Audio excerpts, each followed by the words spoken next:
নমস্কার দর্শক বন্ধুরা, আজকের প্রতিবেদনের বিষয় মস্তিষ্ক কেন নেতিবাচক জিনিস বেশি মনে রাখে। ভাবুন তো, একদিন সকালে ঘুম থেকে উঠে আপনি রোদ্দুর ভরা এক সুন্দর দিন কাটালেন। বন্ধুদের সাথে আড্ডা, প্রিয় খাবার খাওয়া, কাজের সাফল্য ছিল সেদিন, সবকিছুই ঠিকঠাক। কিন্তু দিনের শেষে কেউ আপনাকে একটা কটু কথা বলল। রাতের বেলা শোবার সময় কোনটি আপনি বেশি মনে করবেন? হাজারো ভালো মুহূর্ত নাকি সেই একটি মাত্র কষ্টদায়ক মন্তব্য? অধিকাংশ মানুষই বলবেন হ্যাঁ, সেই কটু কথাটাই মাথায় বারবার ঘুরছে। প্রশ্ন হলো, আমাদের মস্তিষ্ক কেন নেতিবাচক ঘটনাকেই এত শক্ত করে ধরে রাখে? বিবর্তনমূলক যে দৃষ্টিকোণ, সেখান থেকে যদি দেখি, তাহলে দেখব এই রহস্যের উত্তর লুকিয়ে আছে আমাদের ইতিহাসে। হাজার হাজার বছর আগে মানুষ যখন শিকারী বা খাদ্য সামগ্রী সংগ্রাহক হিসাবে সমাজে বাস করত, তখন প্রতিদিন ছিল এক একটা যুদ্ধ। বন্যপ্রাণীর আক্রমণ, প্রাকৃতিক দুর্যোগ, বিষাক্ত ফলমূল, শত্রুর আক্রমণ, যে কোনো ছোট ভুলের মাসুল ছিল মৃত্যু। তখনকার দিনে বেঁচে থাকার জন্য মস্তিষ্ককে সদা সতর্ক থাকতে হতো নেতিবাচক জিনিসে। যেমন কোন ফল বিষাক্ত সেটা মনে রাখা জরুরি ছিল। কোন জায়গায় বাঘ বা হিংস্র প্রাণী লুকিয়ে ওঁত পেতে আছে সেটা না ভুলাই ভালো ছিল।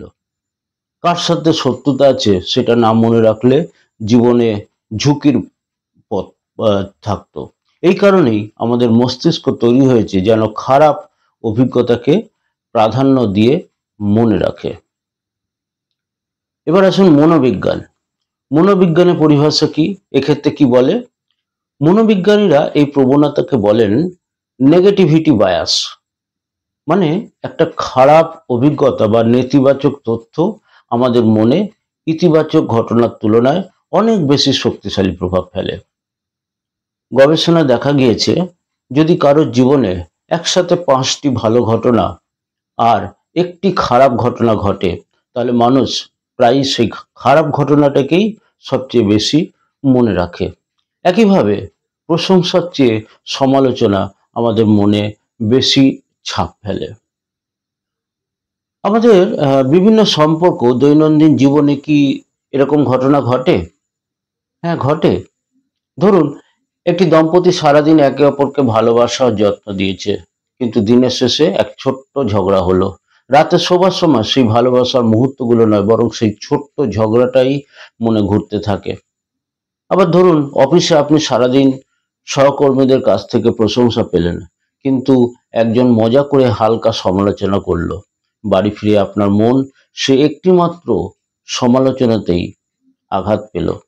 এটাই হলো নেগেটিভিটি বায়াস। এটাই হচ্ছে নেগেটিভিটি বায়াসের আসল চরিত্র। এটার বৈজ্ঞানিক ব্যাখ্যা কি এবং মস্তিষ্ক কিভাবে কাজ করে?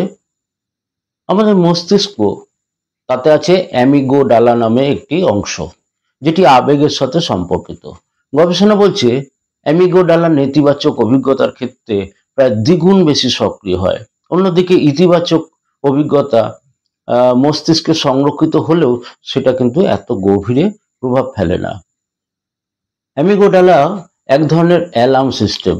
যখনই কোনো খারাপ বা নেতিবাচক বা সাবধানতা সূচক অভিজ্ঞতা ঘটে, সেটি সঙ্গে সঙ্গে লক করে রাখে, যেন আমরা ভবিষ্যতে সে ব্যাপারে সতর্ক থাকি। এখানে আরেকটি গবেষণার উদাহরণ দেওয়া যেতে পারে।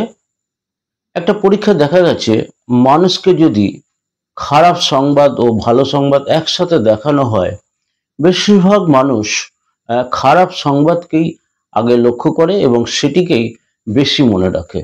এই কারণেই সংবাদ মাধ্যম নেতিবাচক খবর এত গুরুত্ব পায়, কারণ আমাদের মস্তিষ্ক স্বাভাবিকভাবেই ওগুলোতে কিন্তু বেশি মনোযোগ দেয়।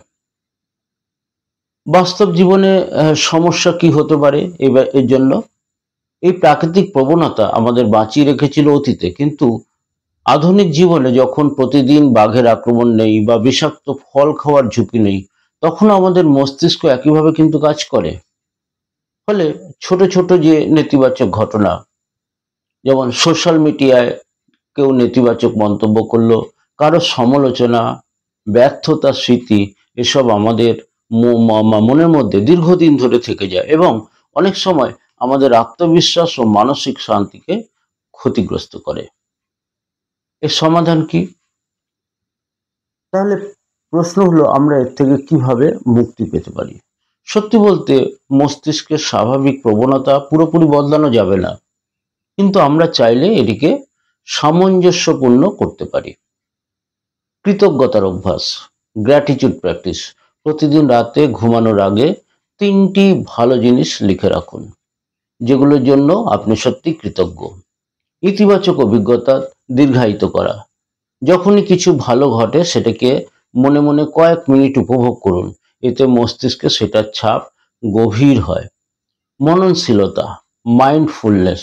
প্রতিদিন কিছু সময় বর্তমান মুহূর্তে সচেতন থাকার চর্চা, কারণ নেতিবাচক চিন্তার ওজন কিছুটা কিন্তু তাতে হালকা হবে।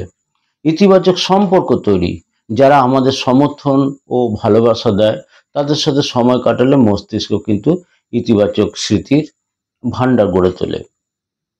মনে রাখতে হবে, মস্তিষ্ক স্বাভাবিকভাবেই নেতিবাচক দিককে আঁকড়ে ধরে রাখে, কারণ সেটাই ছিল আমাদের পূর্বপুরুষদের টিকে থাকার উপায়। কিন্তু আমরা আজ এক ভিন্ন যুগে বাস করি, সেখানে শুধু টিকে থাকার জন্য নয়, বরং সুন্দরভাবে বাঁচারও প্রয়োজন আছে।